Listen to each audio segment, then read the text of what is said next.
نحمده ونستعينه ونستغفره ونعوذ بالله من شرور انفسنا ومن سيئات اعمالنا من يهده الله فلا مضل له ومن يضلل الله فلا هادي له واشهد ان لا اله الا الله وحده لا شريك له واشهد ان محمدا عبده ورسوله اما بعد فقد قال الله تعالى في القران العظيم والفرقان المجيد أعوذ بالله من الشيطان الرجيم بسم الله الرحمن الرحيم رب اشرح لي ويسر لي أمري واحلل عقدة من لساني يفقهوا قولي رب يسر ولا تعسر إن أريد إلا الإسلام ما استطعت وما توفيقي إلا بالله عليه توكلت وإليه قال تعالى يا أيها الذين آمنوا اتقوا الله حق تقاته ولا تموتن إلا وأنتم مسلمون وقال تعالى في آية أخرى يا أيها الناس اتقوا ربكم الذي خلقكم من نفس واحدة وخلق منها زوجها وبث منهما رجالا كثيرا ونساء واتقوا الله الذي تساءلون به والأرحام إن الله كان عليكم رقيبا قال تعالى في آية أخرى يا أيها الذين آمنوا اتقوا الله وقولوا قولا سديدا يصلح لكم أعمالكم ويغفر لكم ذنوبكم ومن يطع الله ورسوله فقد فاز فوزا عظيما أيها الإخوان والأخوات أوصيكم وإياي بتقوى الله அளவில்லாத மிகவில்லாத அல்லாஹ் பேரை கொண்டு ஆரம்பிக்கிறேன். அல்லாஹ்வின் சாந்தியும் சமாதானம் நபிகள் ஸல்லல்லாஹு அலைஹி வஸல்லம் அவர்கள் மீதும் அவர்களுடைய வழிமுறையை பின்பற்றி வாழ்ந்த உத்தம சத்திய சஹாபாக்கள் தாபிஈன்கள் தபா ஐமாக்கள் இன்னும் நல்லடியார்கள் அனைவரும் குறிப்பாக அல்லாஹ்வின் இல்லத்தில் அவர் நம் மீது கடமையாக்கிய ஜுமா தொழுகையை நிறைவேற்றுவதற்காக வேண்டி அல்லாஹ்வின் தூதர் ஸல்லல்லாஹு அலைஹி வஸல்லம் அவர்கள் காண்பித்த வழிமுறை பிரகாரம் ஜுமாவுடைய நேரத்தில் இங்கே ஒன்று கூடி இருக்கின்ற நம் அனைவரும் மீது அல்லாஹ்வின் கருணையை தீர்ப்பை நிறைவேற்றும் என்று பிரார்த்தித்தவனாக இந்த ஜுமாவோட முதலாவதை ஆரம்பிக்கிறேன். அன்புக்குரிய நெருங்கிய சகோதரர்களே, பெரியவர்களே, சகோதரிகளே, தாய்மார்களே,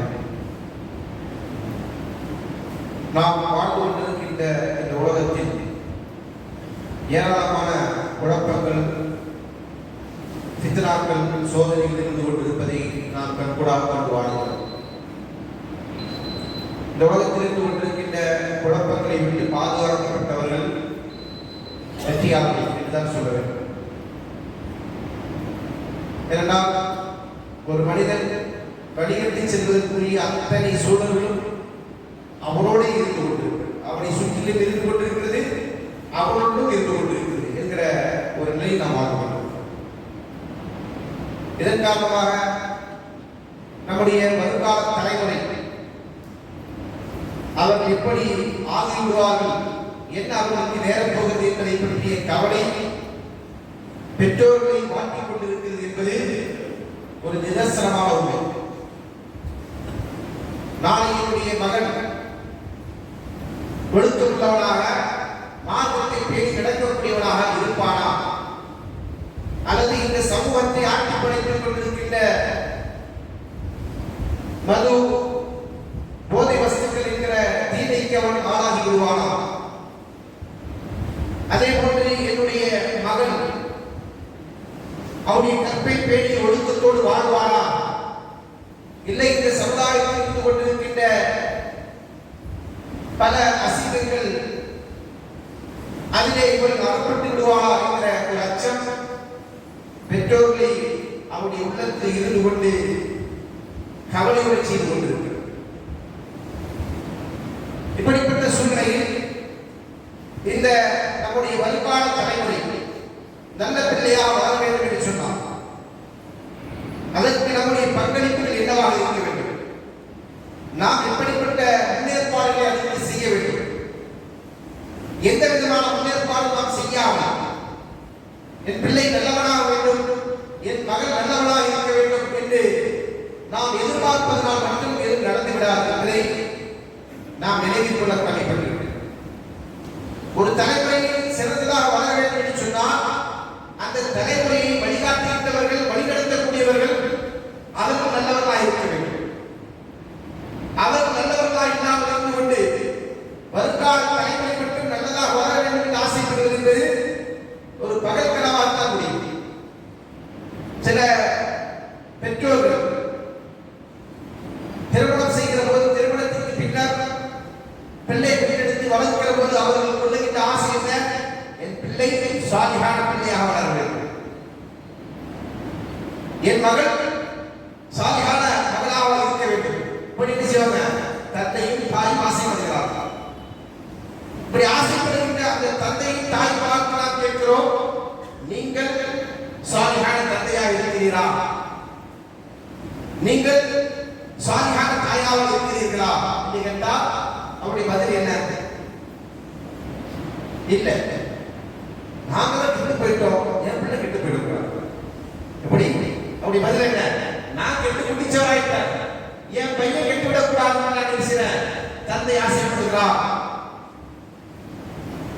சாலிகான ஒரு ஆணும் சாலிகான பெண்ணும் திருமணம் முடித்து அந்த திருமண வாழ்க்கையில் அவர்களுக்கு உண்டாகின்ற குழந்தைகள் சாலிகானவர்களாக வளர்க்கப்படுவார்கள். எனவே அவர்கள் சாலிகானவர்களாக இருப்பார்கள். குட்டி செய்தால் கல்யாணம் பண்ணி ஒரு சாலிகான வீட்டினால ஒரு குழந்தை வந்து பிறக்கணும்னு ஆசைப்பட்டா அது நடக்குமா?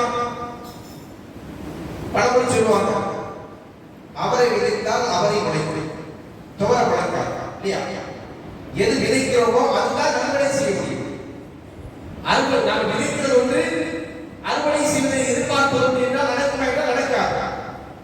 அதன் அடிப்படையில் நாம் நம்முடைய சந்ததிகள் சாலிகானவர்களாக இருக்க வேண்டும் என்று ஆசைப்பட்டால் அதற்கு நம்முடைய பங்கு என்னவா இருக்கும் அப்படின்னா, நாம் அதற்கான சில முயற்சிகளை மேற்கொள்ள வேண்டும். நம்மிடத்திலிருந்து நாம சில முன்னேற்பாடுகளை செய்ய வேண்டும். இன்றைய சூழலில் ஒரு மனிதன் சாலிகானவனாக வளர வேண்டும் என்று சொன்னால் அவனை சூழ 3 விதமான சமூக பங்களிப்பு இருந்து கொண்டு 3 சமூக பங்களிப்பு ஒருவருடைய வளர்ச்சியில் பங்காற்றுகிறது. முதலாவது பங்களிப்பு குடும்ப பங்களிப்பு. இரண்டாவது அவருடைய கல்வி சாலை, அவர் படிக்கின்ற பாடம் கல்வி. மூன்றாவது அவருடைய ஆசிரியர். இந்த 3மே ஒரு குழந்தையிடத்தில் மிக அதிகமான அளவுக்கு தாக்கம் செலுத்தக்கூடிய ஒன்று. நம்முடைய வீடுகளில் நம்ம பார்க்கக்கூடிய ஒன்று. சிறு பிராயத்தில் நம்முடைய பிள்ளைகள் தன்னுடைய தாயை அல்லது தன்னுடைய தந்தையை வீட்டிற்கு பண்ணக்கூடியவர்களாக இருப்பாங்க. தந்தை என்ன செய்கிறாரோ அதே செய்கிறார், தாய் என்ன செய்கிறாரோ அதே செய்யக்கூடியவர்கள். இதான் வளர்ப்புமுறை. அதாவது என்ன செய்றாங்க? அந்த தந்தையை பார்த்து தாயை பார்த்து அவங்க என்ன செய்கிறார்களோ அதை அப்படியே செய்யக்கூடியவர்களாக உருவாக்குவார்கள். அதே போன்று இரண்டாவது அவர்கள் படிக்கக்கூடிய அந்த கல்வி சாலை, அது ஸ்கூலாக இருக்கலாம், மதரசாவாக இருக்கலாம், காலேஜாக இருக்கலாம், பல்கலைக்கழகமாக இருக்கலாம், எதுவாக இருக்கலாம், அங்கே அவர்களுக்கு கொடுக்கக்கூடிய பாடங்கள் என்ன, அந்த பாடத்தின் வாயிலாக அவர்களுக்கு கொடுக்கக்கூடிய பயிற்சிகள் என்ன, அந்த பாடத்தோடு அவர்களோடு இருந்து கொண்டிருக்கின்ற சக மாணவர்கள் யாரு, இது எல்லாம் அந்த பிள்ளையின் வாழ்க்கை மிகப்பெரிய அளவிற்கு தாக்கம் செலுத்தும். தந்தையின் மகனாக இருந்த பிள்ளை அல்லது தந்தையின் மகளாக இருந்த மகன், தாயின் பிள்ளையாக இருந்த பிள்ளை, இவர்கள் எல்லாம் இந்த பள்ளி பருவத்திற்கு, பள்ளிக்கூட பருவத்திற்கு, கல்லூரி பருவத்திற்கு வந்துவிட்டதற்கு பிறகு நம்முடைய இன்ஃப்ளூயன்ஸ் அவங்க மேல குறைஞ்சிருக்கு. நமக்கு எந்த அளவுக்கு அவங்களுடைய இன்ஃப்ளூயன்ஸ் இருந்ததோ அந்த இன்ஃப்ளூயன்ஸ் என்ன செய்யும்? அந்த ஆதிக்கம் குறைந்து அவர்கள் வேறு சிலரோடு என்ன செய்றாங்க? நம்மை விட அதிகமாக கனெக்டடா இருப்பாங்க, நெருக்கமா இருப்பாங்க. அவர்கள் தான் நம்மளுக்கு என்ன செய்வாங்க? தாக்கம் செலுத்துவார்கள். மூன்றாவதாக ஆசிரியர் பொதுவாக அவர்கள் என்ன செய்வாங்க? அந்த மாணவனை வளர்ப்பதில், அவனுடைய லட்சியங்களை தீர்மானிப்பதில், அவனுடைய இலக்கை அவனுக்கு நிர்ணயித்து கொடுக்கின்ற விஷயத்தில் அவர்களும் அவனுக்கு பங்காற்றுகிறார்கள். சில ஆசிரியரை பார்த்து கவரப்படுகின்ற மாணவன் அல்லது மாணவி அவர்களை போட்டு வர வேண்டும் என்று அவன் என்ன கொள்கிறான்? அதன் அடிப்படையில் நினைக்கிறான், தன்னை அவன் மாற்றிக் கொள்வதற்கு முனைகிறான். இந்த அடிப்படையில் இந்த 3மே ஒரு மாணவனிடத்திலே, ஒரு பிள்ளையிடத்திலே தாக்கம் செலுத்துகிறது என்று சொன்னால், இந்த 3ஐயும் தேர்வு செய்கின்ற இடத்தில் யார் இருக்கிறோம்? நாம் இருக்கிறோம். எப்படி நம்முடைய குடும்பத்தை அமைத்துக் கொள்ள வேண்டும் அதை முடிவு செய்வது யாரு? நாம் தான். உமர்தாவுடைய வாழ்க்கை நடந்த ஒரு சம்பவம். ஒரு மனிதன் உமர்தாவிடத்திலே ஒரு முதியவர் வந்து தன்னுடைய மகனை குறித்து முறையிடுவதற்காக வருகிறார். இஸ்லாமிய ஆட்சியில் இருக்கிற ஒரு சமூகத்தில பெற்றோருக்குரிய உரிமைகள், பிள்ளைகளுக்குரிய உரிமைகள், கணவன் மனைவிக்குரிய உரிமைகள் எல்லாமே மார்க்கம் சொன்ன அடிப்படையில் இருக்க வேண்டும். அப்படி இல்லாமல் அது மீறப்படுகிறது என்று சொன்னால் ஏன் வாப்பா தானே, ஏன் உமா தானே அப்படின்னு சொல்லி செய்யாது. பிள்ளை தாங்களோடு தன்னால் நடந்துவிட்டு தப்பித்து விட முடியாது. அதே போலதான் பெற்றோர்கள் ஏன் பிள்ளை தானே, ஏன் பொண்ணு தானே, நான் இஷ்டத்துக்கு அவன் நடத்துவேன் அப்படின்னு நடத்தினா அவங்க என்ன செய்ய முடியாது, தப்பிக்க முடியாது. இருவருமே விசாரணை வளையத்திற்குள் வந்துவிட வேண்டும். தன் அடிப்படையில் ஒரு தந்தை தன்னுடைய மகனை குறித்து குறைந்துவதற்காக உமர்தாவதற்கு வருகிறார். வந்தவர் சொல்கிறார், என் மகன் என்னை கவனிப்பதில்லை, நான் வயது வகித்து விட்டேன், என்னை பராமரிப்பதில்லை, எனக்கான தேவையை நிறைவேற்றுவதில்லை, என் பேச்சை மதிப்பதில்லை என்று மகனை குறித்து குற்றச்சாட்டுகளை அடுக்கிறார் தந்தை. விசாரணைக்கு உத்தரவிட்ட உமர்தாவர்கள் மகனை அழைத்து வர சொல்கிறார். மகன் வந்தபோது மகனுக்கு எதிராக தந்தை குற்றச்சாட்டை முன்வைத்துவிட்டு, இது எல்லாம் நீ செய்கிறாயா, உன் மீது சுமத்தப்படுகிற குற்றச்சாட்டு சரியாக இருக்கிறார். அவர் அதற்கு பதில் சொல்வதற்கு முன்பாக மகன் என்ன செய்யறான், கொஞ்சம் புத்திசாலி மகன், அவன் சொல்றான், தந்தைக்கு நான் செய்ய வேண்டிய உரிமைகள் இருக்கு என்று நீங்க சொல்றீங்க, சொல்லி எனக்கு தெரிகிறது. நான் அதை மீறிவிட்டு நிறைய தந்தை கூடத்திலே வந்து வழக்கு கொடுத்து விட்டார், நீங்கள் என்னை விசாரணைக்கு அழைக்கிறீர்கள். எனக்கு செய்ய வேண்டிய ஏதாவது உரிமை தந்தை மீது இருக்கிறதா, முதல்ல அதை சொல்லிக்கிறது. முதல்ல அவங்க இருக்கிறது நியாயங்கள் இரண்டு தரப்பை பார்த்து தான் எழுதுகிறோம், தீர்ப்பு சொல்ல வேண்டும். இப்ப வழக்கு கொடுத்து வந்திருக்கிறவர், வழக்கு கொடுக்கப்பட்டிருக்கிறவர் என்ன செய்கிறார், அவருக்கு ஏதாவது நியாயம் இருக்க விசாரணை செய்ய வேண்டும் என்பதற்காக முதல்ல அவர்கள் அதை கேட்கிறார்கள். அவர் சொல்லுகிறார், இருக்கிறது, நல்ல பிள்ளையை பெற்றெடுக்க வேண்டும் என்று சொன்னால் முதலாவது என்ன செய்யணும், சாலியான மனைவியை திருமணம் செய்ய வேண்டும், அந்த பிள்ளையை நல்லொழுக்க பயிற்சியோடு வளர்க்க வேண்டும், மாதத்தை கற்றுக் கொடுக்க வேண்டும். இதையெல்லாம் யாருடைய கடமை, தந்தையின் கடமை. இதை சொன்ன போது அந்த மகனார் சொல்கிறார், அமீருல் முஃமினீன் அவர்களே, நீங்கள் சொல்லக்கூடிய எந்த ஒன்றை என்னுடைய தந்தை எனக்கு செய்து தர வேண்டும். இன்ன உம்மி கானத் மஜூசியா, என்னுடைய தாய் மஜூசி இனத்தை சார்ந்தவர். நான் சொல்றேன், குட்டி சீமார கல்யாணம் பண்ணிட்டு சாலியான பிள்ளை பெற்றுக்க முடியாது. இப்ப மஜூசி இனத்தை சேர்ந்த ஒரு பெண்ணை திருமணம் முடித்திருக்கிறார். அப்ப இங்க தவறு நடந்திருக்கிறது, அவருடைய ஆரம்பத்திலேயே தவறு நடக்கிறது. மஜூசி என்று சொன்னால் நெருப்பு வணங்கக்கூடிய கூட்டம், பாரசீகத்தை சார்ந்தவர்கள். பாரசீகத்துடைய பரம்பரை மதமாக இருந்த ஒரு பூர்வீக மதமாக இருந்த ஒரு மதம் மஜூசிகள். அந்த மஜூசியுடைய வழிபாடு நெருப்பு வணங்குவாங்க. அல்லாஹ் அவர்கள் இதை கற்பிக்கின்றவர்கள். அந்த இடத்தை சார்ந்தவர்களாக என்னுடைய தாய் இருந்தால் எனக்கு ஒரு நல்ல பெயரை சூட்டவில்லை, எனக்கு வைத்த பேர் அது ஒரு மோசமான பேர். நான் என்னுடைய பேரை சொன்னால் உங்களோட என்ன சொல்லுவாங்க, கிண்டல் கேலி பண்ணுவாங்க. தந்தையில் இருந்து இருக்கக்கூடிய பொறுப்புகள் இதுவும் ஒன்று. எனது பிள்ளைகளுக்கு அழகான பேர் சொல்ல வேண்டும். அல்லாஹ் வழிகாட்டுகிறார். ஏன் அந்த பிள்ளை சமூகத்தில் நடமாடுகிற போது அவன் உடம்பியலாக பாதிக்கப்படக்கூடாது என்று சொன்னால் அவனுடைய பேர் அழகாக இருக்கிறது. நீங்க அழகான பேர் வச்சாலும் அதே கேள்வி பண்ணக்கூடிய ஒரு சமூகம் இல்லையா? அப்படி இருக்கும்போது பேரை மோசமா வச்சா என்ன நடக்கும்? சமூகத்தில் அந்த பிள்ளை கேள்விக்கு தாக்கப்படுவான். அப்படி ஒரு நிலைமை அவனுக்கு உண்டானது என்பதை அந்த நபர் சுட்டி காட்டுகிறார். மூன்றாவது சொல்கிறார், வலம் யஅல்லிம்னி ஹர்ஃபன் மின் கிதாபில்லாஹ், நீங்கள் சொல்லக்கூடிய அல்லாஹ்வுடைய வேதத்திலிருந்து ஒரு எழுத்தை கூட எனக்கு தந்தை கற்றுத் தந்தது என்று சொன்னார். என்ன கற்றுத் தந்தது இல்ல, குர்ஆன். எந்த குர்ஆன் அடிப்படையில் வாழ வேண்டும், எந்த குர்ஆன் அடிப்படையில் எனக்கு என் தந்தைக்கு ஏற்படுகிற பிரச்சனைக்கு நீங்கள் தீர்ப்பு சொல்ல வந்திருக்கிறீர்களோ அந்த குர்ஆன் அவர்களுக்கு கற்றுத் தந்ததில்லை என்று சொன்னபோது உமர் அவர்கள் தந்தையை பார்த்து கேட்கிறார், ஜீத்த நீ தசுக்க உக்கூக்க வாழ்க்கை, உன் மகன் உனக்கு அநியாயம் செய்கிறார், உன்னுடைய உரிமையை மீறுகிறார் என்பதை பயிடுவதற்காக, குற்றம் சுமத்துவதற்காக நீ என்னிடத்தில் வந்தாய். அதற்கு முன்னரே நீ செய்த அவளுக்குரிய உரிமைகள் எல்லாத்தையும் நீ வரம்பை விதித்த. நீ அநியாயம் செய்த, அநியாயம் செய்தவனாக இடத்திலிருக்க, அநியாயம் இழைக்கப்பட்டுக் கொண்டிருக்கிறேன் என்று பயிடுவதற்காக வந்திருக்கிறார் என்று உமர் அவர்கள் அந்த மனிதனை கடிந்து கொண்டார்கள். அன்புக்குரியவர்களே, குடும்பம் எந்த அளவிற்கு ஒரு பாதுகாப்பான அடிப்படையில் சீரான அடிப்படையில் கட்டமைக்கப்பட்டிருக்க வேண்டும் என்பது முதல் விஷயம் என்பது இந்த செய்தி இந்த சகோதரர் நமக்கு எடுத்து காட்டுகிறார். அப்படியானால் நாம் நம்முடைய பிள்ளைகள் வருங்கால தலைமுறை இந்த சமூகத்தில் இருந்து கொண்டிருக்கின்ற சீர்கேடுகளை விட்டு பாதுகாக்கப்பட்டவர்களாக ஒழுக்கமானவர்களாக நல்லவர்களாக வளர வேண்டும் என்று ஆசைப்படுகிறோம் என்று சொன்னால் முதலாவது நாம் செய்ய வேண்டிய காரியம் என்ன?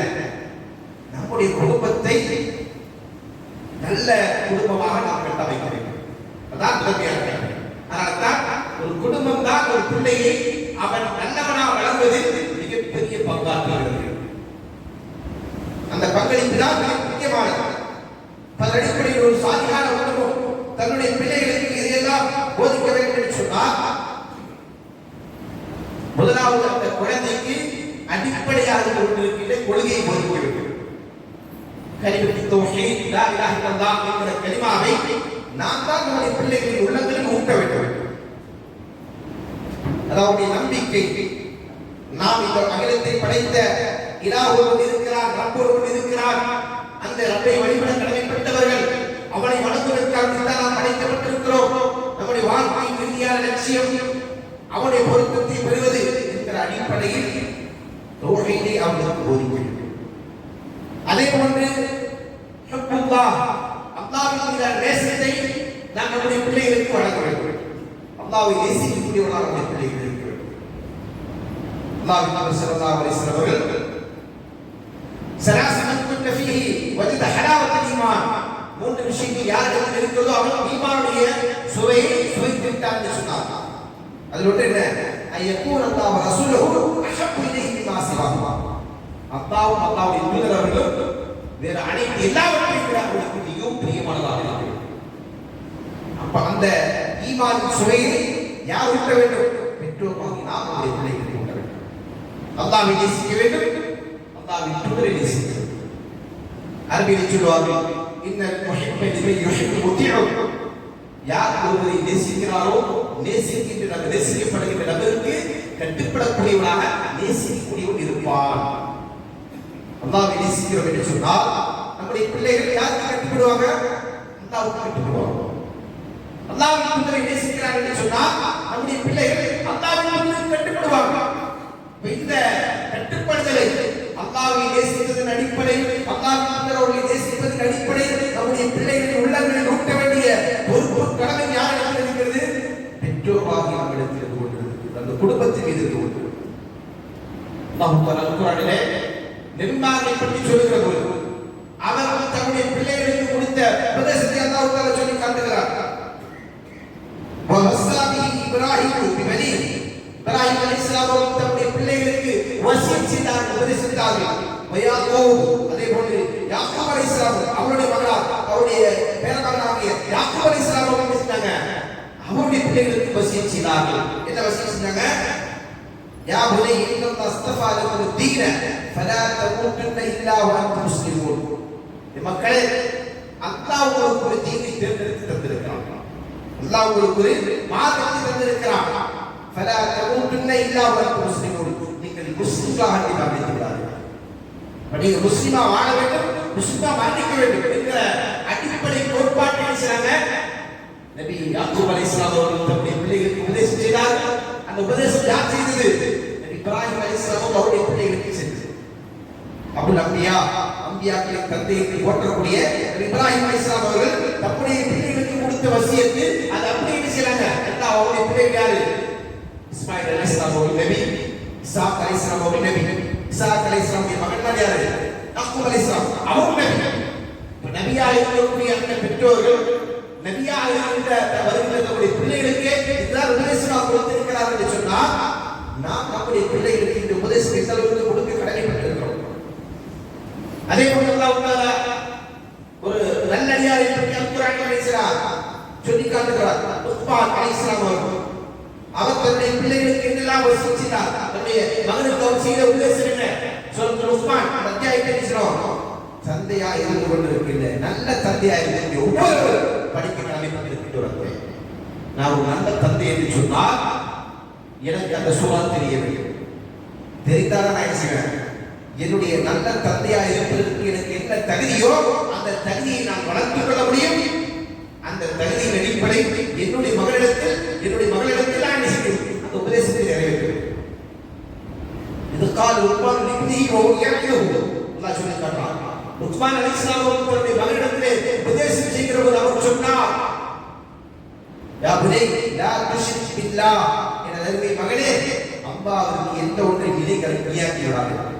அடிப்படை தான், கொள்கை தான் முதல், தௌஹீத் தான் அடிப்படையாக. அதை மாதிரி செய்றாங்க, சொல்லி காட்டுறாங்க. பிறகு என்ன செய்றாங்க? இத்தனை உபதேசங்கள், தொழுக வேண்டும், நன்மையான காரியங்களை செய்ய வேண்டும், பாவம் செய்து விடக்கூடாது, எந்த ஒரு நன்மையும் அப்பமா கட்டிவிடாது, மறை அல்லாஹ்வை விட்டு அல்லாஹ்வை பார்த்து விட்டு எந்த ஒரு மறைவான இல்லை என்ன செய்றாங்க? அடிக்கடிக்கான உபதேசங்கள். லுக்மான் அலைஹிஸ்ஸலாம் அவர்கள் தன்னுடைய மகனுக்கு கொடுத்த உபதேசங்கள் அவ்வளவு உத்தாய்ப்பான உபதேசம். அந்த உபதேசத்தை அல்லாஹ் அல்குர்ஆனில் நமக்கு இருக்கிறான், நமக்கு பாடமாக சொல்லி காட்டுகிறார். அப்ப ஒரு சாலிஹான தந்தை, நான் நல்ல தந்தை என்பதற்கு அடையாளம் என்ன?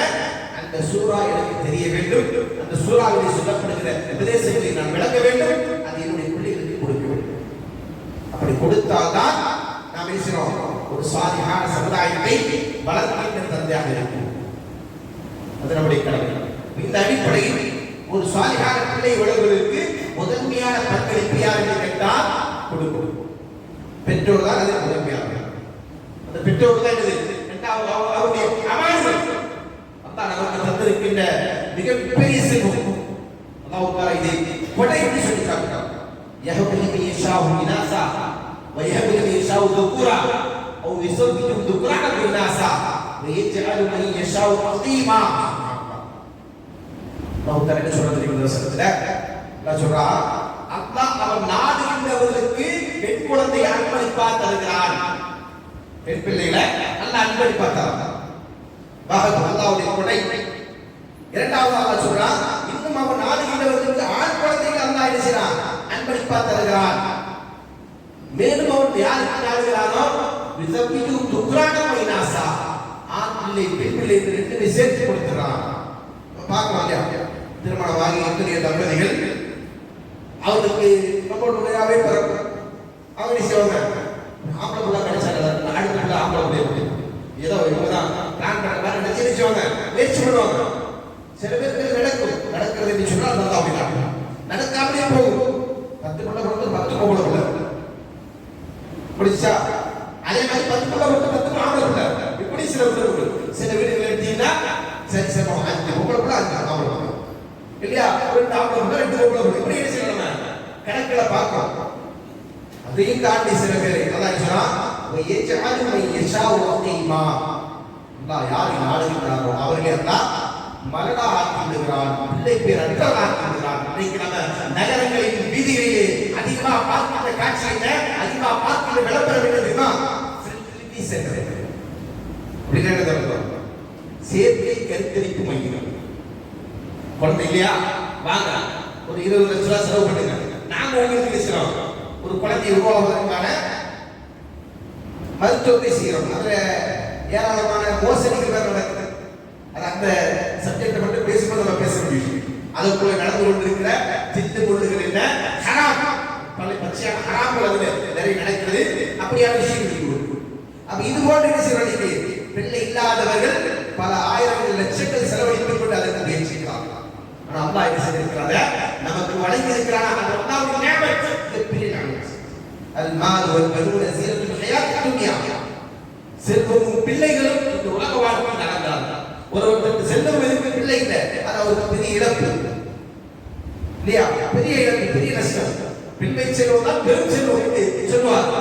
அந்த ஒரு நியமத்தை அல்லாஹ் நமக்கு வழங்கி இருக்கிறார் என்று சொன்னால் அதை அல்லாஹ்வுக்கு ஓப்பான வழியில் நாம் பேசுகிறோம். அந்த பிள்ளைகளை வளர்த்திருக்கின்ற கடமை நம்ம இருக்கிறோம். சமூகம் கெட்டு கிடக்கு, அதனால எப்படி நான் என்ன செய்யறது தெரியல, அவளுக்கு கெட்டு குட்டி சேவாயிட்டான் என்று அதற்கு நியாயங்களை சொல்லப்பட்டிருக்கிறாங்க. அது ஒரு நல்ல தந்தைக்கு, நல்ல தாய்க்கு அழகல்ல, இஸ்லாம் சொல்லுகின்ற பண்பல்ல என்று நாம் புரிந்து கொள்வோம். விதிவிலக்குகள் எல்லா இடத்துல இருக்கு. நம்ம இவ்வளவுதான் நல்லவர்களாக இருந்து நம்முடைய பிள்ளைகள் சாலியா வளர்ப்பதற்கு முயற்சிக்கும் ஒருவேளை நடக்காமல் போயிடுச்சுன்னா அல்லாஹ்வை நாடணும். ஆனா நம்ம முயற்சி செய்யாவிட்டால் அது யாருடைய தவறு? என் பிள்ளை நல்லவனா வளரணும், ஒழுக்கங்களை கொடுக்க வேண்டிய கடமை என் மீது இருக்கிறது. அந்த பொறுப்பை நான் நிறைவேற்றாமல் போய் நான் அதை செய்யவே இல்லை, அதனால் அவன் ஒழுக்கம் கெட்டு போனால் யாருடைய பொறுப்பு? அந்த அமானியத்தை நாம் தான் நேசித்திருக்கிறோம், பாழ்படுத்தியிருக்கிறோம். அந்த இடத்துல நம்ம கவனமா இருக்கோம். அதற்காக பேசுகிறோம். முதலில் நம்முடைய குடும்ப அமைப்பை நாம் சரி செய்ய வேண்டும். இரண்டாவது, நான் சொன்னதை போன்று பாடசாலை. நம்முடைய பிள்ளைகளுக்கு இந்த கல்வி முக்கியம். இன்றைய உலகத்திலே இந்த கல்வி அவர்களுக்கு பாடசாலைகள் வாயிலாக கிடைத்துக் கொண்டிருக்கிறது. நன்றாக புரிந்து கொள்ளுங்கள். அவர் அடிப்படையாக இருக்கின்ற கல்வி இருக்கையா, அதாவது ஒரு மாணவன் அவருடைய மிடில் ஸ்கூல் வரைக்குமான அல்லது ஒரு ஹையர் செகண்டரி வரைக்குமான பருவத்தில் அவன் படிக்கக்கூடிய கல்வி இதுவே அவருக்கு இடையில பெரிதும் அவருடைய வாழ்க்கைக்கு பலனளிப்பார்கள். சில சப்ஜெக்டுகளை தாண்டி ப்ரீகேஜிலிருந்து ஆரம்பிச்ச ஒரு மாணவன் 10 வருஷம் அல்லது 12 வருஷம் அவன் படிக்கலாம். மொத்தம் அவருடைய அந்த ஸ்கூலிங் லைஃப் என்பது 15 வருஷம் இல்லையா?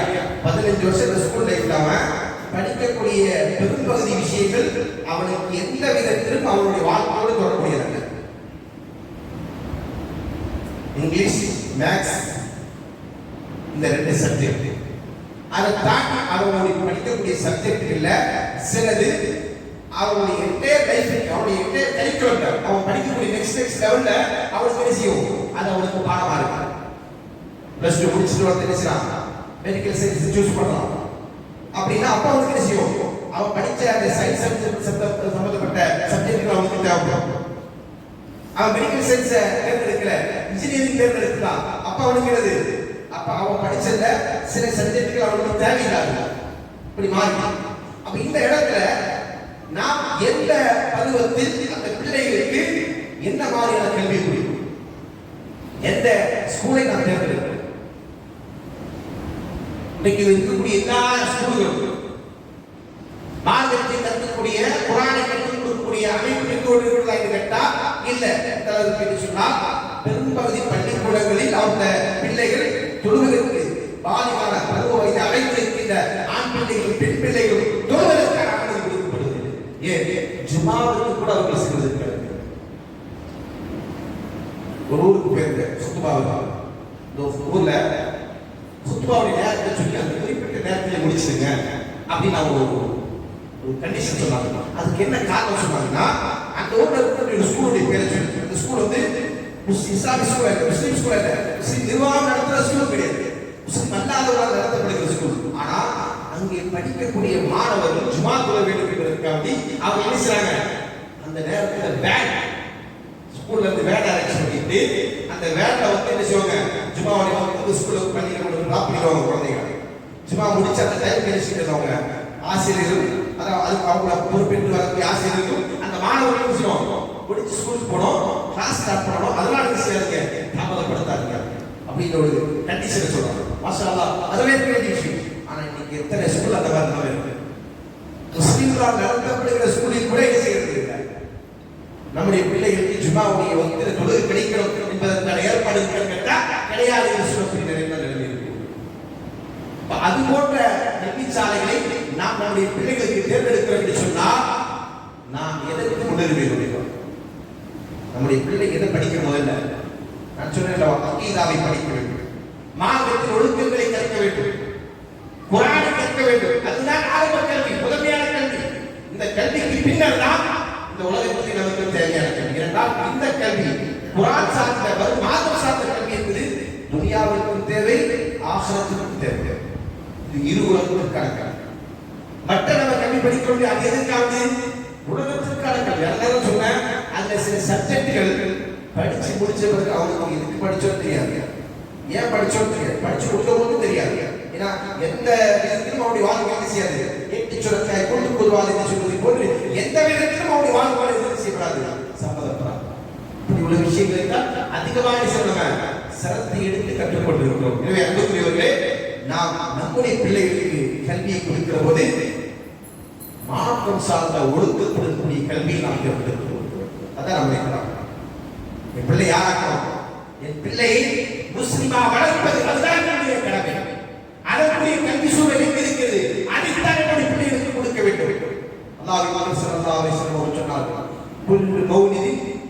அல் ஃபித்ரா.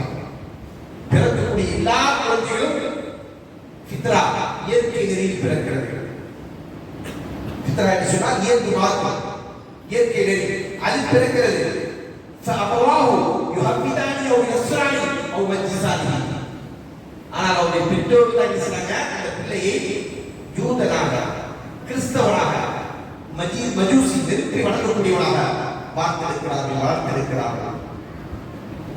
ரசூலுல்லாஹ் உதாரணம் சொன்னாங்க, கமா துத்தத்தில் பஹீமத்துல் ஜம்ஆ.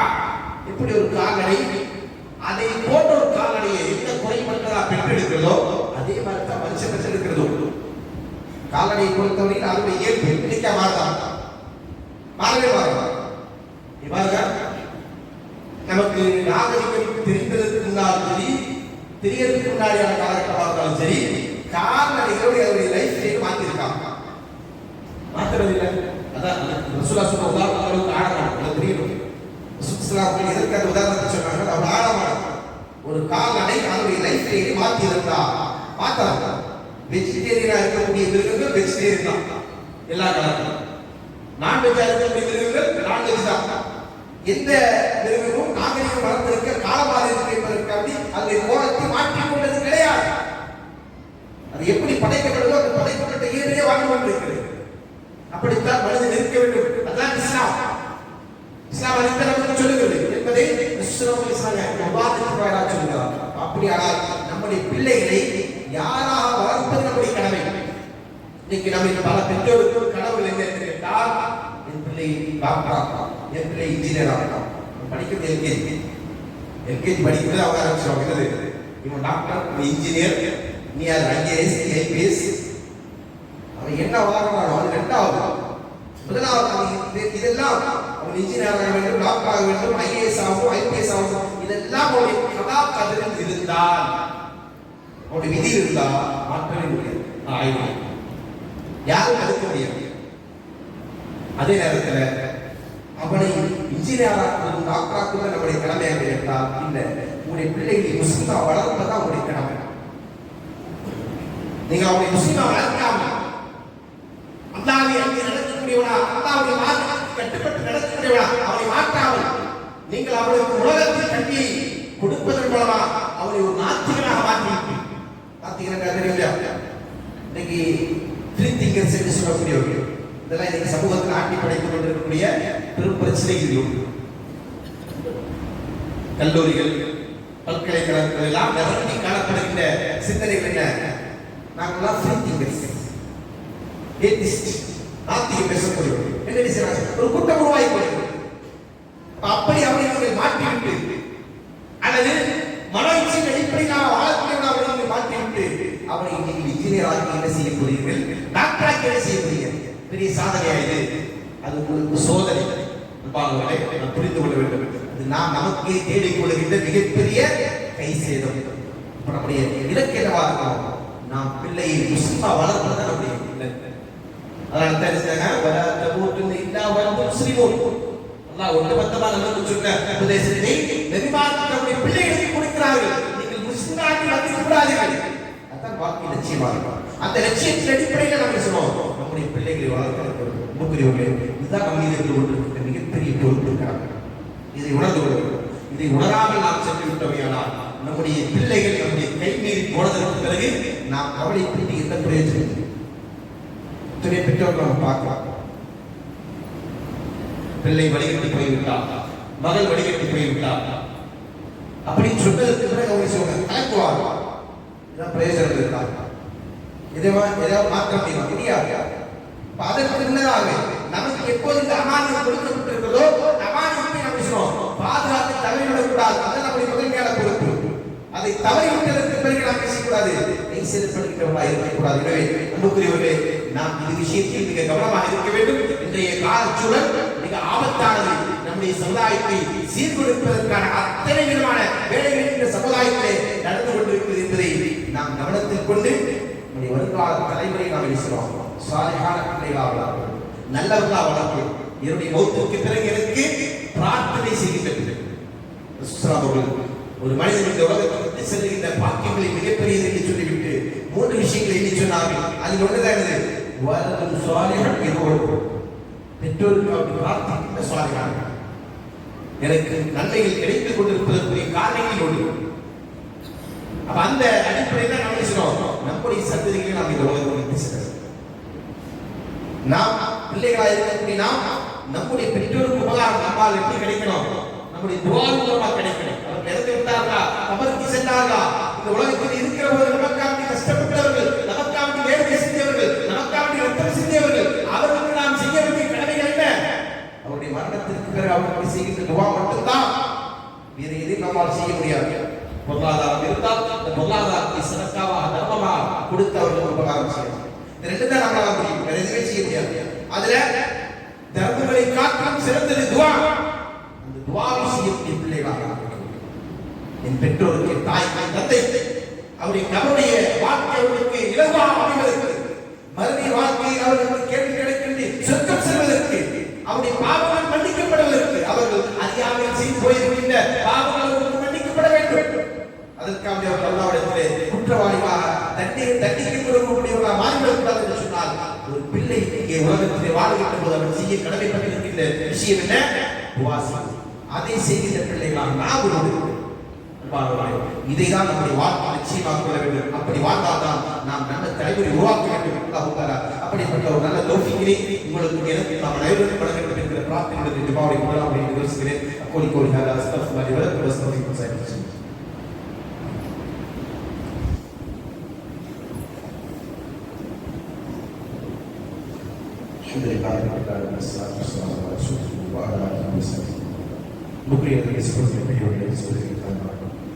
நம்முடைய பிள்ளைகளை வருங்கால தலைவரை சிறந்தவரை வளர்த்திருக்க வேண்டும்.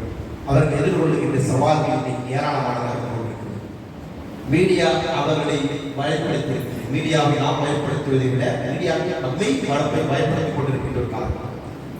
நாம யாருடைய கண்ட்ரோல் இருக்கிறோம் அப்படின்னா மீடியாவுடைய கண்ட்ரோல் நம்ம இருக்கிறோம். நம்முடைய கண்ட்ரோல் மீடியா இல்லை. அதான் இன்றைய உலகத்துடைய அப்படி இருக்கிற போது நம்முடைய பிள்ளைகள் அந்த மீடியாக்கள் வாயிலாக தவறாக வழிநடத்தப்பட்டுக் கொண்டிருக்கிறார்கள். இதெல்லாம் அவர்களுக்கு தேவையானதெல்லாம் அதெல்லாம் அவர்களுக்கு போதிக்கப்படுகிறது. இப்படி உள்ள ஒரு சவால் நிறைந்த காலகட்டத்திலே நம்முடைய பிள்ளைகளை நல்லவர்களாக வளர்ப்பது ஒரு சவால். அதற்குரிய ஒரு முன்னேற்பாடாக நம்முடைய ஜமியாவின் சார்பில் இளைஞர்களுக்காக இந்த வாலிப பருவத்தை அடைந்து கொண்டிருக்கின்ற, கல்லூரிகளில் படித்துக் கொண்டிருக்கின்ற, மாணவ பருவத்தில் இருந்து கொண்டிருக்கின்ற அந்த இளைஞர்களுக்காக ஒரு அமைப்பை ஒன்று நம்முடைய ஜமியாவின் சார்பில் உருவாக்கி அவர்களை இது போன்ற விஷயத்தில் அவேர்னஸ், விழிப்புணர்வு உள்ளவர்களாக மாற்றியிருக்க வேண்டும் என்கிற திட்டத்தோடு அதை குறித்த ஒரு நிகழ்ச்சியோட ஏற்பாடு செய்யப்பட்டிருக்கிறது. அந்த நிகழ்ச்சியை குறித்த அறிமுகத்திற்காக வருகின்ற ஞாயிற்றுக்கிழமை மகரிப் தொழுகை தொடர்ந்து முஸ்லிமில் வருகின்ற திங்கட்கிழமை மகரிப் தொழுகை தொடர்ந்து முஸ்லிமில் செய்யப்பட்டிருக்கு. ஒரு இளைஞர்களுக்கான ஒரு நிகழ்ச்சி ஏற்பாடு செய்யப்பட்டிருக்கிறது. அந்த நிகழ்ச்சியிலே நம்முடைய பிள்ளைகளை நீங்கள் பங்கெடுக்க செய்யுங்க. அப்போ அவங்க விஷயம் இன்னைக்கு நம்ம சொன்ன விஷயங்களுடைய நம்ம ஒரு சுருக்கமான விஷயங்கள் சொல்லியிருக்கிறோம். இதை பற்றிய முழுமையான தெளிவான செய்திகளை அவர் அறிந்து கொள்வார்கள்.